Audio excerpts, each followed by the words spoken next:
Hello guys, ഞാൻ എവിടെ ആണെന്നറിയാം? ഞാൻ നന്ദി ഹിൽസിലാണ്. ഞാൻ നന്ദി ഹിൽസിൻ്റെ ഉള്ളിലൂടെ ഇങ്ങനെ സമാധാനം തേടി നടക്കുകയാണ്. And I M so happy guys. നമ്മളുടെ എല്ലാവരുടെയും ലൈഫിൽ ഏറ്റവും ഡിഫിക്കൽട്ടായിട്ടുള്ള സ്റ്റേജാണ് ഏർലി അഡൾട്ട്ഹുഡ് എന്ന് പറഞ്ഞാൽ.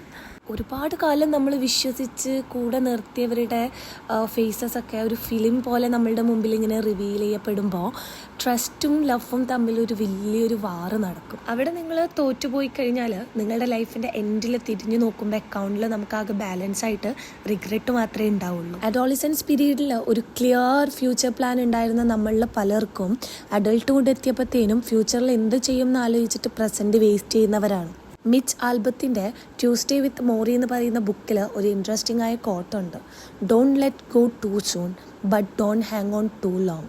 അതായത് ചില കാര്യങ്ങൾ നടക്കാൻ ടൈം എടുക്കും, അപ്പോൾ പെട്ടെന്ന് അത് ഗിവപ്പ് ചെയ്യാതെ വെയിറ്റ് ചെയ്യുക. അതിന് നമ്മുടെ കരിയർ ആണെങ്കിലും പാഷൻ ആണെങ്കിലും റിലേഷൻഷിപ്പ് ആണെങ്കിലും നമ്മുടെ പേഷ്യൻസ്, കൺസിസ്റ്റൻസി, പെർസിസ്റ്റൻസ് ഒക്കെ അതിൽ വളരെ ഇമ്പോർട്ടൻ്റ് ആണ്.